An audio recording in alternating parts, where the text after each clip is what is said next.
So, hi, this is an interview we're doing for the Awakening Journal, Lama Marut's retreat-oriented online magazine. And my name is Claire Thompson. I'm a student of Lama Marut's, and I'm here at Kochi's Stronghold at the home of Master Culadasa, Upasaka Culadasa, John Yates, Professor John Yates, PhD, a man of many names, who I've been fortunate enough to be studying meditation with through his audio and through an in-person retreat in ACI Cape Ann this winter. And so I wanted to ask some questions and have the ability to introduce John Yates to our community. So first of all, would you say a little something about the lineages that you represent? Yes. So my lineage is very unique because, it's not unusual for there to be a traditional lineage and have a new branch form from it. But this is something quite different. Mm-hmm. It's two very distinct lineages coming together in the sense that, Ananda Bodhi was he was ordained as a Theravadan monk, and he became a master. He was truly very successful in his practice of the Dharma, and this was acknowledged by his teachers.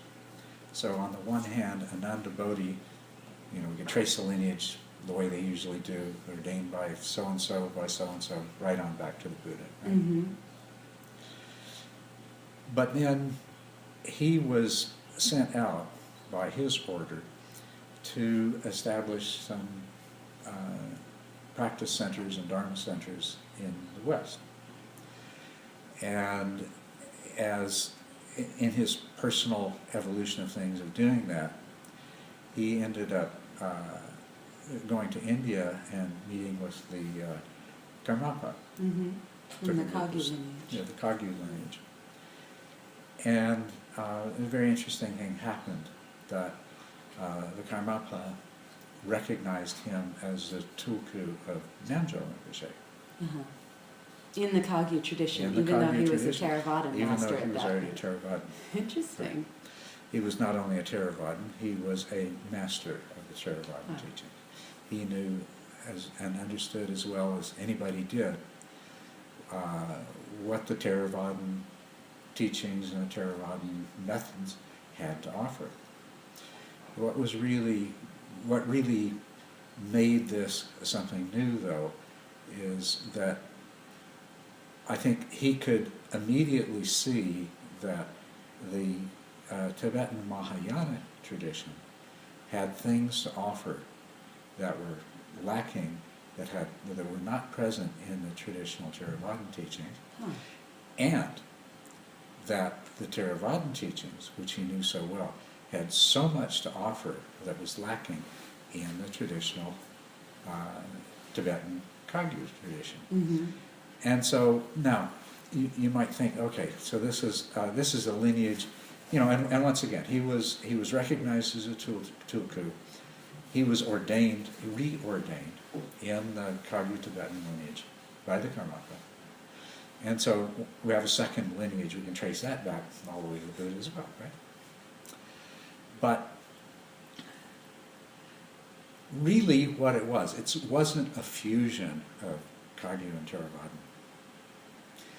What it was is the birth of a completely new lineage with a much more open-minded and inclusive approach that says that all these different schools of Buddhism, and ultimately all religious paths, mm-hmm. that to the extent that they aspire to the highest truth and the highest realization that human beings are capable of, all have something to offer and all have something of value. And together with the recognition that in these divergent evolution of these different lineages, that in each process things had been lost, mm-hmm. and also things had been discovered which, due to their separation, weren't being shared. And then Ananda Bodhi was a teacher of yours? Ananda Bodhi, who became Namgyal, so Mhm. he was both. Okay. He was actually the teacher of my teachers. Okay. I mean, I did have the opportunity to hear teachings from him. But my teachers were two students of his, two long-term students of his. Kemananda, an upasaka, Mhm. and Jodhidhamma, who was a bhikkhu. And so those were my two main teachers, and they were very much representatives of this, not just a merging of two traditions, Mhm.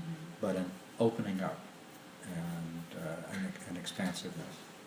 So that there are, this lineage includes people that have chosen to expand into the areas of the Lotus Sutras and various forms of Japanese Buddhism, and form a synthesis there, and even into other Judeo-Christian mysticism and so forth. Mhm. So I wouldn't want people to mistake this as being a lineage that could be described as a mingling of Tibetan and Theravadan, because it's more than that. It's far more expansive. And the other thing about this lineage is the idea that everything should be validated through experience. Mm. That scholarship and what somebody else said a long time ago all have their place and all have their value. Mhm. But the absolute first priority for understanding and interpreting anything is direct personal experience. And it's also, I think, very important to always make that distinction. What are you saying that you're just repeating what you heard? And what are you saying that you know, that you have some basis for, that you have personally validated through your own experience? So that's the lineage. Thank you. Thank you. Sounds so beautifully inclusive. That's how I find it. Beautifully inclusive. So you mentioned the words bhikkhu and upasaka. So bhikkhu means monk, right? Yeah, that's what we usually translate as. Okay, and then what is upasaka? Because I think that's something that may be a little bit less familiar. A dedicated lay practitioner. Mm-hmm. It's a lay practitioner, and the use of the term goes back to the time of the Buddha himself. And the meaning it has acquired is that to be called an upasaka, it means that you're a lay person, but you're a lay person who's made a greater commitment than your average lay person who simply takes 5 precepts and refuge in the Buddha, the Dharma, and so on. Do you feel that that is a path that has more relation to the way that we're living our lives in the West, as we don't have a monastic tradition here, really? Yes, I absolutely do feel that. Hmm. I feel that there will be and there should continue to be a monastic tradition. But I think for Buddhism to really take hold, and more especially, I mean, it's taken hold quite strongly in different parts of Asia. But what it hasn't done is become the kind of radical power for change that it can be. Mm-hmm. And I think for that to happen, there needs to be this shift from the bhikkhu who is more or less withdrawn from the world to the upasaka who is as dedicated to the practice and the study of the Dharma as any bhikkhu anywhere, but who is in the world, living in the world, interacting with the world. Mm-hmm. Which means also having their family and raising children as part of their spiritual practice, inclusive of that, doing meaningful work in the world as part of a spiritual practice. All of that. Although, just to clarify, being married and having children isn't a requirement. Oh, okay. Good to know. Right. Because there are upasakas who choose not to do that, and that should be everybody's own personal choice. A choice made with wisdom rather than as a result of social pressure and biological urges. Okay, I appreciate that. But I do think as well that there's such a strong association with Buddhism and with the Eastern traditions in general as having this renunciation of the worldly life, which can often mean the family life, and sometimes it's a relief for people who already are married and have children to learn that, you know, that they can still have a very dedicated practice, and in fact that aspect of their lives can become a very full aspect of their practice. Yes, absolutely. As I know of you. And to truly be an upasaka means that you learn to make every part of your life your practice. Mm-hmm. It's a very, very powerful thing. As a Tibetan Lama, Geshe Dorje, who has visited here a few times, and we had a conversation about that. And his view was that basically the path of the celibate, ordained monk or nun, was easier, but the path of a layperson was more powerful. Oh wow! I thought that was a very strong endorsement, and I believe that that's really true. You know, there are stories about monks who've gone off and done their private meditations in the forests or mountains or something, and they think, that's it, you know, I've done the deed. I go back into the world and it all falls apart. Yeah. You know? I believe that there really is an extremely important part of the path that requires that you go back into the world, that you go back into the marketplace, and that it is a limitation if you don't have that opportunity. Mm. And you've had a very rich professional life as well. You have a background, a PhD in physiology, a background in the neurosciences. I also heard you ran a massage school in Canada at one point, which was interesting to me. That's right. I was the academic director for a 3-year massage therapy program.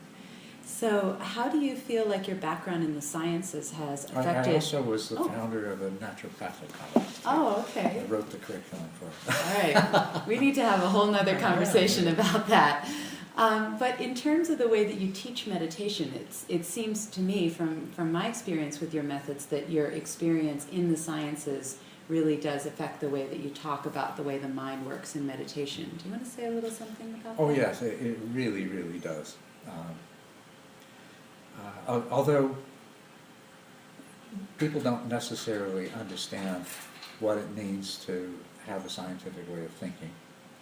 Some people assume that means, scientific thinking is reductionistic and materialistic and so forth, but no, science, as other people have noticed, the scientific approach has a lot in common with the Buddhist approach.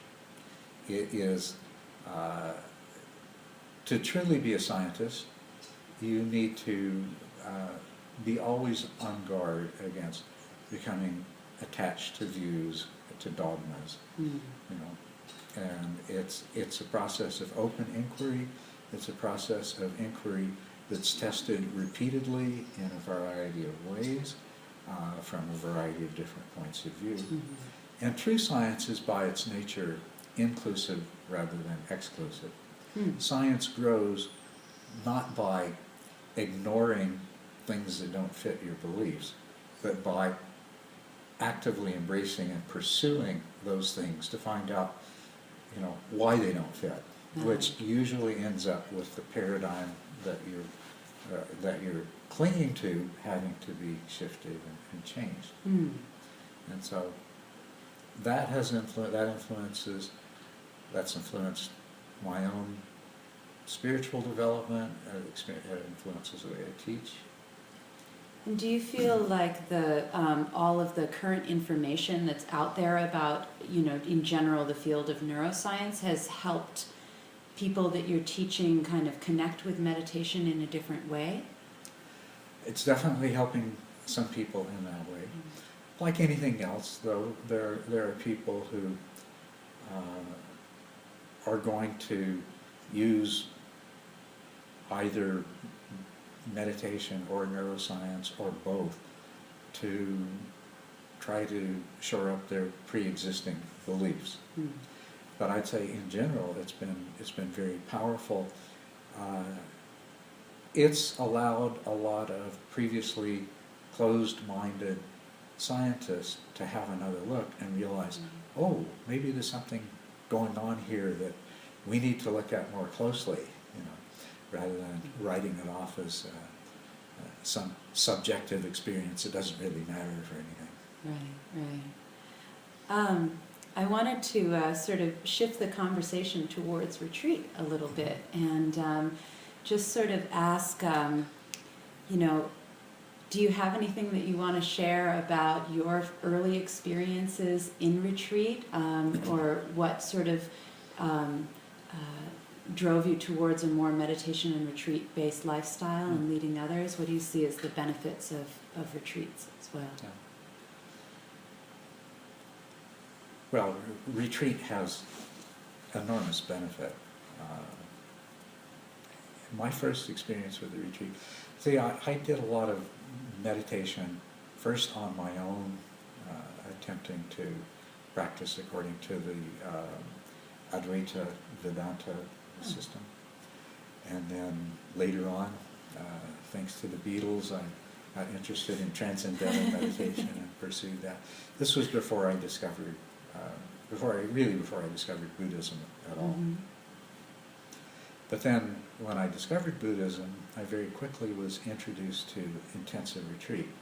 I kind of reached, this was back in the very early 70s. The form that these intensive retreats took is that we awoke at 4 in the morning.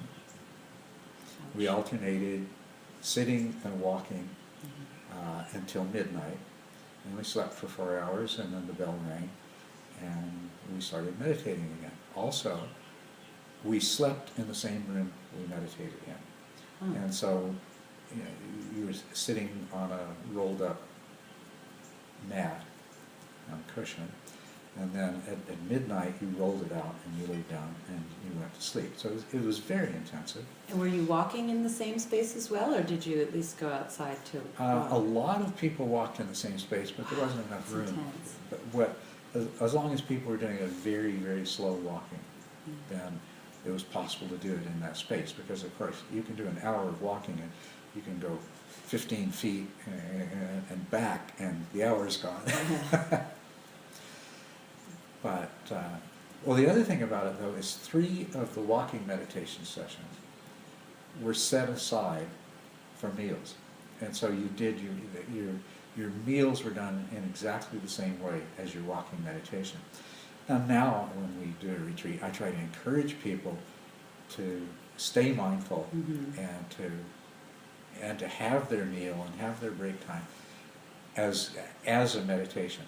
But I know that most people don't do that. So there's certain advantages in, you're going to eat as a part of your walking meditation, and don't interrupt your meditation just because you're eating. It just becomes a part of it.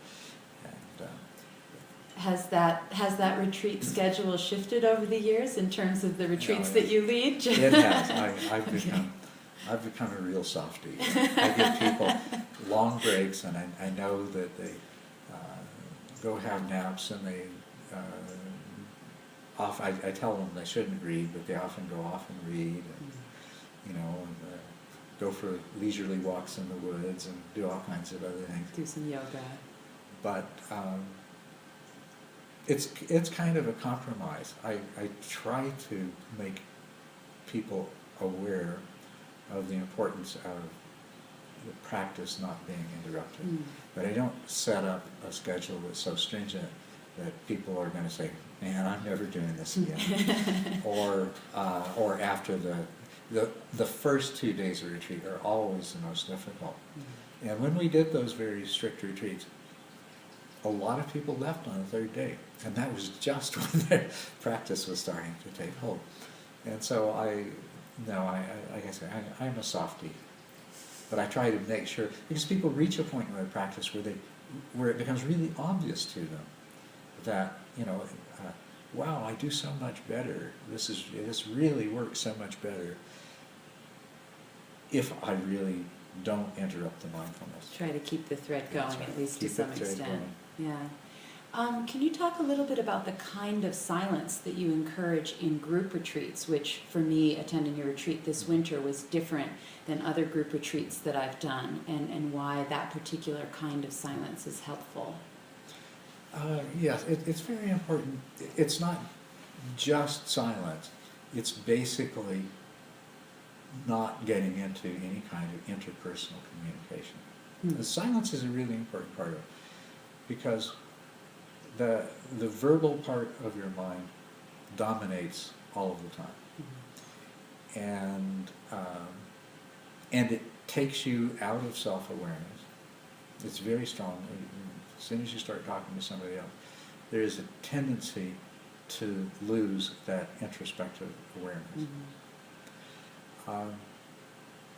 But just the verbal mode itself, it's totally symbolic, and it brings you out of present reality. And it's a very strong mode, and a very familiar mode, and so even a brief diversion into it becomes very hard to get back out of again. You know, to get back to that place of clarity. The other aspect of it is, you know, silence means not smiling at people when you pass them, you know, not making eye contact, not making little hand signals, you know, because we are very social beings. We are much more interconnected than we ordinarily realize. We're influenced powerfully in all kinds of ways by all of these interactions with other people that we have. So when you're developing this place of inner clarity, every time you indulge in that sort of interpersonal interaction, you're sacrificing that clarity and that inner vision. One of the things that I do, because, well, it seems to be necessary to do, that I have these Dharma talks and the meditation interviews. The Dharma talks and meditation interviews definitely break the silence, and they're the interpersonal interactions.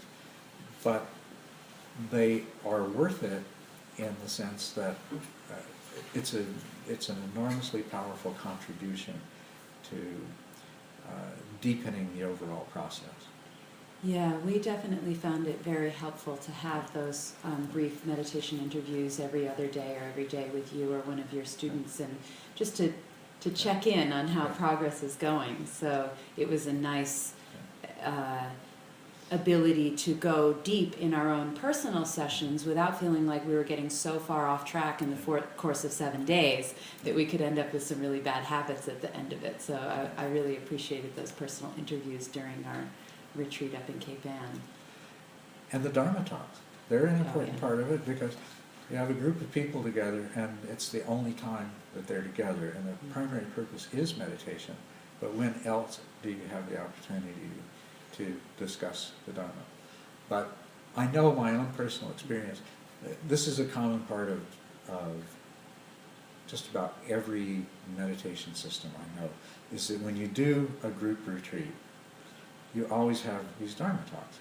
And I know when I've been in retreat, and I really don't like the Dharma talks, because I listen to somebody talking and it takes my mind out of this place that, you know, I want to keep it in.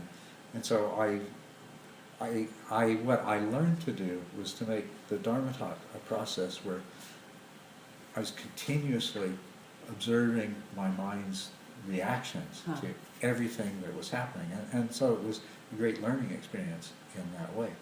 But my personal inclination in those retreats, if I had my druthers, would be, forget the Dharma talks, you know, and that's the way the first meditation retreats I did were, is that there were the meditation interviews, but none of this sit around and chat for an hour every evening. Well, I really enjoyed those as well, but I do see what you mean, but I think sometimes it's, especially if you're a little bit less experienced in retreat, it's a little bit of like an opening a pressure valve to just have a bit more kind of conversation or come together as a group, and so it's a kindness in a way. No, it's a good thing. I'm glad we do it that way. But there is a place for retreats. When people do solo retreats with me, or when there's very small groups, 2 or 3 people, and we have lots of other time to discuss the Dharma, like we have a upasaka day observances, and we discuss the Dharma then, and we have a Thursday night classes, and some of these people come and they'll do a week or 2 weeks, or something like that. And we don't have to do any Dharma talks. We've done all the Dharma talking other times. We do the interviews, but they have an opportunity to go as deeply as they can into the meditation. Now, usually the interviews are only every other day or 3 times a week. So. And it seemed to me, based on the schedule of the group retreat that I did with you and the one that you hosted in Massachusetts last year as well, that the most focused meditation solo time is in the morning. We have a number of very intense silent sitting and walking sessions in the morning and in the late morning, and then towards the afternoon and the evening it starts to kind of loosen and open up a little more with the meditation Q&A in the afternoon, and then the Dharma talk after dinner. Is that reflecting a feeling that you have about meditation happening really well in the morning, or something to do with sleep? Yes. Everything's a compromise. There are those people who don't have their best meditations early in the day, but the majority of people do. But I also try to structure the afternoon sessions so that the smaller percentage of people for whom that's the best time have the opportunity to make maximal use of it. So there's compromises, but I try to build in the flexibility. And I think a really important part of it is trying to convince people to stay clear on why they're there, and to not succumb to the temptation to indulge in these loosening of up periods any more than is good for them. What would you say is the different benefits of different lengths of retreat? Like if somebody only has 1 day a month that they can take off for a home retreat, what would be the benefit of that versus if someone is able to go for a month or longer? Can you talk a little bit about length of retreat? Well, of course, dealing with people with lives, there are a lot of limitations, and as I could just simply say, the more often you can go on retreat, the better, and the more of those retreats that you can make longer. If you can do a month retreat once a year, if it's possible, absolutely, I would. But if you can't, you don't need to feel like, there's no point in trying, because you can develop samatha, you can develop insight, you can have the experience of awakening in a daily practice with more limited periods of intensive retreat. Early on in the process, the intensive retreat is very important. As you become a skilled meditator, what you can accomplish in a daily practice increases greatly. But you have to get to a place where you have those skills, you've trained your mind, your practice is consolidated, and then at that point, 2 things happen. Usually a person at that point finds that meditation is such a priority in their life that they prefer to find 2 hours a day to practice rather than finding it really hard to squeeze in 45 minutes. But the other thing that happens, though, is that they can continue to make significant progress in a daily practice, even if they're not in a position where they can do longer retreats. So that's interesting, because I would sort of have come into that thinking that you would start with a day and maybe try 3 days, and then you might go on a 10-day group retreat later in your practice, or a month retreat later. But you're saying as soon as you're able to to really solidify your meditation practice by doing as long a retreat? I mean, is there some amount of building up? Well, there is. What you said is true. That's a good way for most people to approach it. Both of these things are true. You know, start off with a weekend retreat, but as soon as you can, do a longer retreat. Because the problem with all weekend retreats, the first 2 days of retreat are the most difficult and the least productive, right? Yeah. So, you know, you owe it to yourself as soon as possible to do a longer retreat. And as soon as you do a longer retreat, say you get a week-long retreat, what you'll notice is, what you'll be aware of as the time for the retreat to end approaches, is how much further I could go if I just had longer to stay in this. So, yes, start off with a weekend, go to 3 days, go to a week, work it out, absolutely. But in terms of the 10 stages, the sooner that you can do a few longer retreats, the sooner you're going to get into the advanced, you got stage 5, stage 6. Once you do that, although doing a longer retreat is going to be of enormous benefit, that doesn't change at all. But if you don't have the opportunity, your practice still continues. Before that point, you have a great 10-day retreat. The first 3-4 days, week afterwards, you know, if you're lucky, it's like, yeah, you know, but it erodes. It erodes. Whereas, as you become more of a skilled meditator, you get to the point where, you know, every retreat is a great advancement. You may plateau, but you don't have this thing of, oh, I'm going back to where I was before. So that's the place that you want to get to. Then if you can do a month-long or even a 6-week or a 3-month retreat, fabulous. And people come and do solo retreats here at your place in Cochise Stronghold in Arizona as well, and are able to come and do a solo retreat, but with a little bit of guidance and the meditation interviews. That's right. Yeah, that sounds like a nice way to do it. Yeah, it is a good way to do it. Unfortunately, we can only accommodate a few people at a time. And, yeah.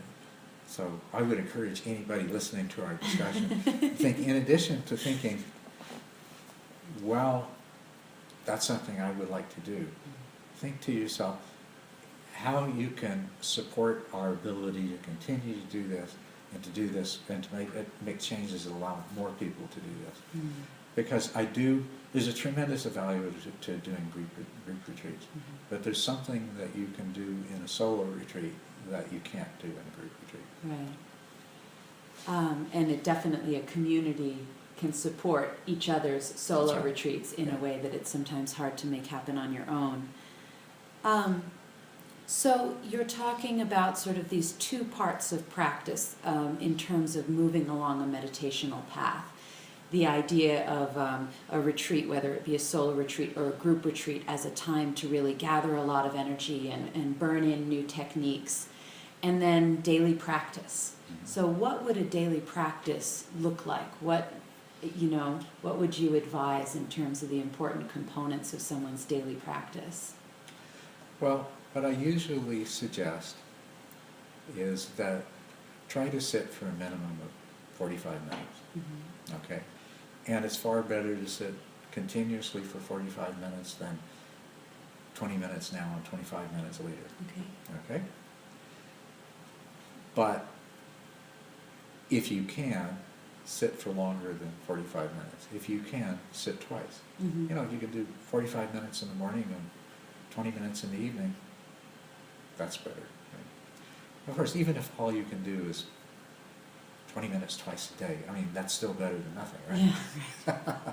To do what you can. But I really encourage people to try to get one 45-minute sit in per day as a minimum.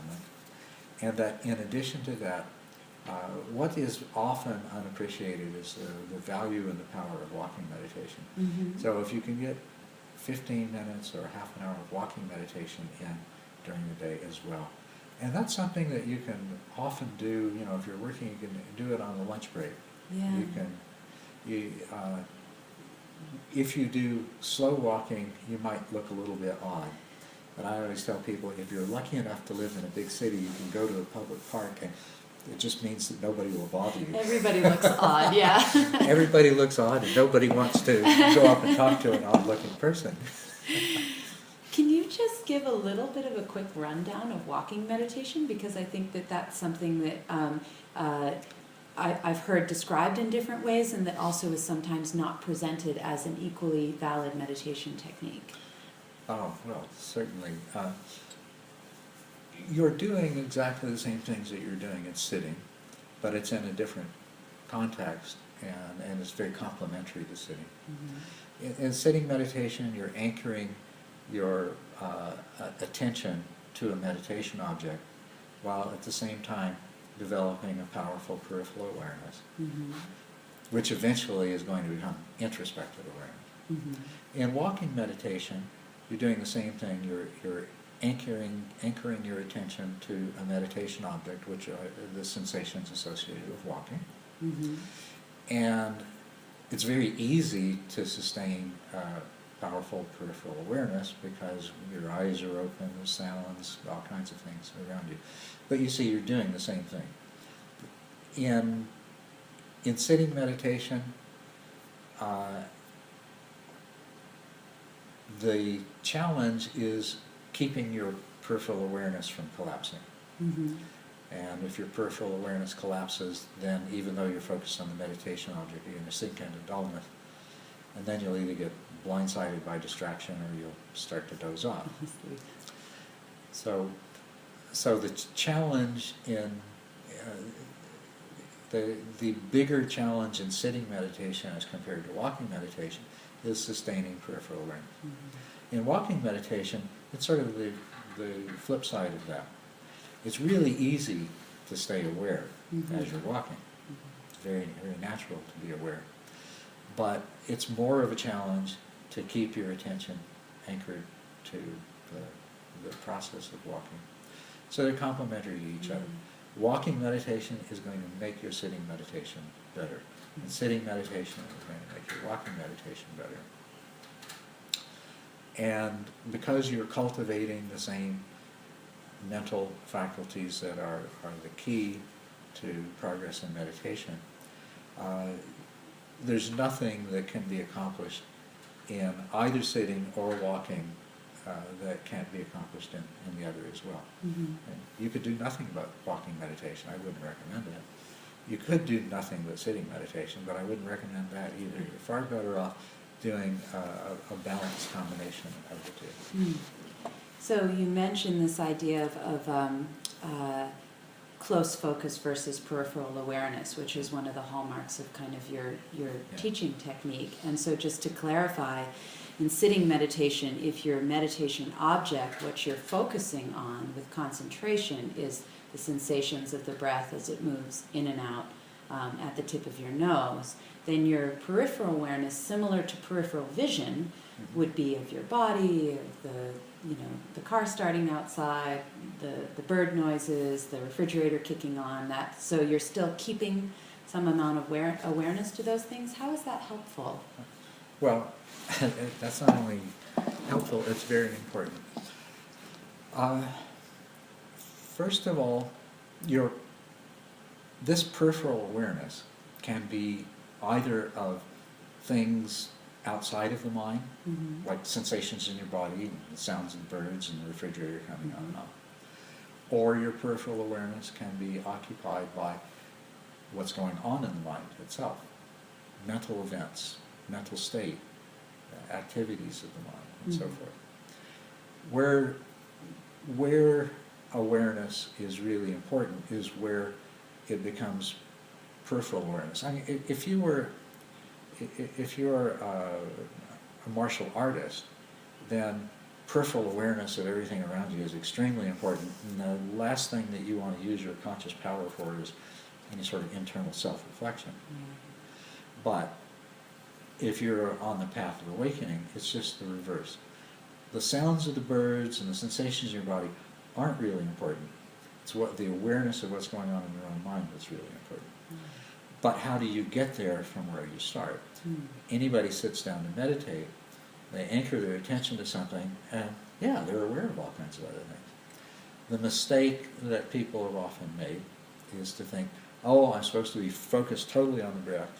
Awareness collapses, and then, oh, why does my mind wander so much? Why do I keep falling asleep? You know, mindfulness is when you have, I define mindfulness as an optimal interaction of awareness and attention. Not too much of either one, but an optimal balance between them. And of course, to succeed in the path, you need your peripheral awareness to become introspective. But where we start with, we try not to lose peripheral awareness of sensations while we become more and more concentrated on the meditation object. What we want is for our ability to do both of these simultaneously to improve, so that we can become more and more focused over time on the meditation object, while we're simultaneously becoming more and more, our awareness is opening up and shifting away from the external to the internal. So yeah, that's where we want to go. So all of the practice is trying to take you to that place, so you have attentional stability and mindfulness at the same time. So even though your attention may be focused on something that's more physical, like the sensations of the breath at your nose, your awareness, once you've gotten to the level of an introspective awareness, you're learning about your own mind while you're focusing on the breath at the nose. Because I think sometimes we say simple breath meditation, and we have the idea that the only thing in your mind is air going in and air going out. But with this kind of method, you're almost using multiple parts of your consciousness to learn about your own consciousness while doing a simple breath meditation. That's very well put, exactly. You are developing both of these aspects of your consciousness at the same time, so that you become more fully conscious, more powerfully conscious, and you're learning to direct it in the most productive way. And it helps. You, from the point of view of simple breath meditation, I want to just keep my attention on the breath, and my attention keeps going somewhere else. As you become more introspectively aware, you see those thoughts and distractions that have the potential to take you away before they take you away, right?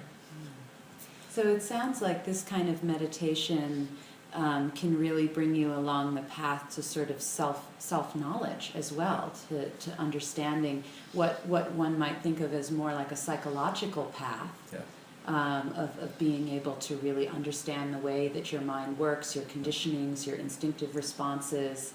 Yes, exactly. And it's important to point out that understanding develops not through any process of analysis, but through simple observation. You let it be there in awareness. Really, you're focusing your attention, which is where all the analysis happens, on the breath to get it out of the way, so that you can develop this awareness. Because awareness properly practiced leads to progressively deepening understanding that is not arrived at through any sort of conceptualization or analysis. Example that I sometimes give is that we have a lot of birds around here, and I didn't used to know anything about birds, but I started watching them, and of course all these birders come, and they recognize the call of every bird and can tell the two birds that look the same to me. They say, no, that's a such and such. You know, and so I'd like to know that. So I tried to acquire those skills analytically, and I got nowhere. And I said, okay, waste of time, I'm not going to bother anymore, I'll just watch the birds and enjoy them. Just watching them, I got to know all these things. I got to know every individual bird. You know, if there's two pairs of cardinals, I can tell the two males apart. I get to know them, you know, like they're friends. I've seen them a lot of times. I didn't have to think about anything. I can go and pick up a birdie book, and I can find the bird and say, oh, that's its name, but I can tell you more about it from watching it than the book tells me. So that's the way awareness works. Continued observation of your own mind culminates in this really deep understanding of what's going on in your mind. And it doesn't require any analysis. You don't have to think about it. You just keep observing. And it seems like it fits with what you were saying earlier about this sort of confluence of lineages being very experience and practice based, That's rather right. than necessarily based on, Right. you know, a certain set of analyses. That's right. So in terms of meditation being a really important part of daily practice, are there other parts of a daily practice that you think would help support meditation and help with your walking and your sitting meditation, make them more effective? Oh, absolutely. What you want to do is you want not to compartmentalize your practice and say, okay, this part of the day I do sitting meditation, then the rest of the day I just do my ordinary Do self. whatever. The practice is a practice for real life, right? You want it to carry over. You want to try to be as mindful as you can in your daily life. Now, just becoming more mindful in meditation does, over time, tend to make you more mindful in your daily life. But you need to practice that. You really do. You need to have an intention. You need to have particular goals, things to observe about yourself. The dharma is an integrated, cohesive whole. You take, for example, the practice of virtue, right speech, right action, right livelihood. Now, you have to be a virtuous person to succeed in your meditation practice. And becoming a virtuous person is something that you have to accomplish in order to become awakened. But what often isn't realized is that this gives you a powerful tool for mindfulness practice. For example, right speech means not engaging in false speech. So, well, how do I practice mindfulness in my daily life? Well, how about you just focus on false speech and try to be aware of all those times that you say something that's not quite true, overtly lie, exaggerate, intentionally omit some detail. Become aware of that in your day. Watch yourself. That's a way of becoming more mindful in your daily life. So all of the practices of virtue contribute to that. So do practices of generosity, patience, loving kindness. All of these things are tools that that part of their utility is to allow you to become a more mindful person. Where you want to, the point you want to reach in your daily life is where attention and awareness are functioning optimally, so that something happens and you don't get caught up in your emotional reaction to it. What happens there is your attention becomes overly focused, you totally lose awareness.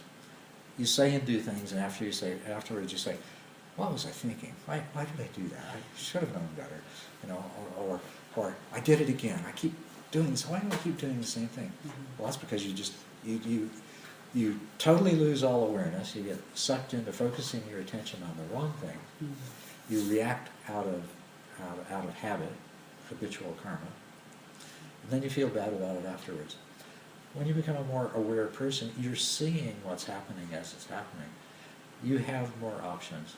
You have more control over your behavior. But the simple act of watching, of being aware, of observation, even if you don't try to actively change yourself, having that awareness is going to change you. That's interesting. So there's definitely a back and forth between the daily life and the meditation in terms of creating that mindfulness, being even able to get at introspective awareness while on the cushion, and then the challenge of keeping that going when there's a lot more input, a lot more stimulus during the day. But then in what way does the way that you behave during the day affect your seated practice? Well, think about it. If during the day you're allowing yourself to become angry, annoyed, greedy and lustful, think of all these different, and how perturbing they are to the mind. That's such a good word. And anybody that's done much meditation knows of all of those times when they sat down to meditate and something that happened just keeps coming back, all emotional stuff. Right? So to the degree that you liberate yourself from that you become a more aware and consequently more balanced and equanimous person, when you go to sit down and meditate again, it's going to go so much better. Yeah. Any behavior that is non-virtuous is really non-virtuous because it's doing some kind of harm to somebody. Most often it's harmful to somebody else, but it's also harmful to you, and even there's sometimes a behavior that you're the main victim of. And any kind of unwholesome behavior is unwholesome by virtue of the fact that it is harmful to others in some way. You may consciously forget about what you've said or done, but it never leaves your mind. So there in the background, in your subconscious, or your unconscious, the mind keeps churning over all of these things that you've done that you shouldn't have done, that you've said that you shouldn't have said, all those things that you should have done but you didn't do, all the worries about the future possible consequences of what you've said or done or not said or done, so on and so forth. There's all this turmoil and activity in your unconscious mind. So you may have totally forgotten that. You may have become very skilled at being a nasty, mean person and then forgetting it totally. But it hasn't gone away, and it's going to be reflected in your meditation practice. There's a certain point in your practice, there's actually more than one, that you won't be able to get beyond that point until you've begun to purify your mind of some of this stuff. You'll just reach that point and it won't go any further. It's like butting up against the wall. Because you have the agitation, the worry, the remorse, and they're in your mind whether you're conscious of them or not. So one more question kind of about daily practice and the importance of that. In the presentation of the stages of meditation from Kamalashila that a lot of different meditation traditions are familiar with, we see it as the 9 stages of meditation. But you talk about the 10 stages of meditation. So what's that 10th stage and why is that important? Okay. Well, first of all, yeah, it's really Asanga, not Kamalashila, who identified these 9 mental states, these 9 mind states. And they have been subsequently incorporated into what Kamalashila and other people have taught to become kind of a teaching on meditation in 9 stages. It's actually a bit of a challenge if you were to try to track down a translation of what Asanga actually said. It's a little bit easier to track down a translation of what Kamalashila actually said, although you're going to find it really difficult to read and really difficult to understand. The teachings that you're talking about are a synthesis and an interpretation, and they have become a tradition. And if you went to different versions of the 9, you will find different versions of the 9 stages in terms of how they're interpreted and what kind of instructions are attached to each stage. So you might find yourself saying, "Oh, there's all these different 9 stages, and they're not exactly the same." Well, of course, they're different. A lot of time has passed since Asanga. A lot of time, and there's been a lot of opportunity for different people to interpret things in different ways. So I've taken the liberty to do that.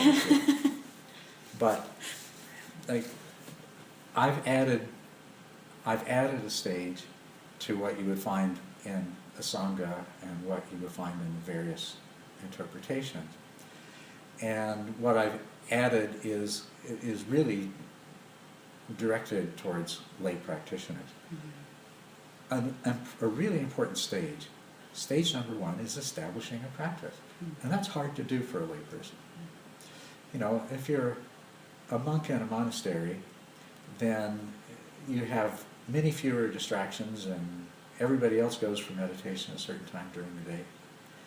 And so it's kind of imposed from without. But as a lay practitioner, it's got to all come from within.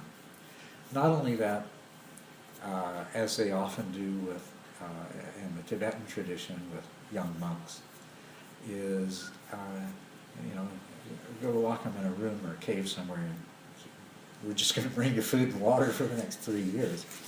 And about 6 months into it, they finally, out of desperation because there's nothing else to do, they start actually meditating. But you have to do that on your own. You got to, as a lay person, you got to pull yourself up by your bootstraps. You don't have all that external structure and teachers and so forth to make it happen for you. So that's why I added that. So you added the step at the beginning, establishing a daily practice. But the other thing, if you look at a Sangha and most interpretations of a Sangha, what you'll see is that what I call stage two is really a combination of what otherwise would be called stage one and stage two. And I've done that later on too, with stages 7 and 8 and 9 and 10. I've done a little bit of shifting. And some people might say, well, what gives him the right to do that? And I would say just simply that Asanga did an absolutely marvelous job, but based on my own experience and the people that I'm teaching, we can tweak this a little bit. And I don't think we lose anything. There's all the same ideas, all the same structure of, you know, what are the obstacles, what do we really need to focus on now, what are the methods that we can use to overcome those. It's all there, it's all the same. I've just changed the labels, right? Rearranged it a little bit. I've added a lot more, I fleshed it out a lot more. Based on experience. Based on experience. So that, again, it fits in with that idea of the lineage coming from not just holding up texts as, you know, inviolable in themselves, but also saying, well, what about the experience of living practitioners? Yeah, based first of all on my own experience, and then later on, as I somehow got into teaching other people, you know, I found these 9 stages that are taught in various forms in the Tibetan tradition to be very useful. So I said, okay, I'm going to use them. But then, in terms of my students, I found, okay, this isn't really working that well. Let me tweak this a little bit, you know.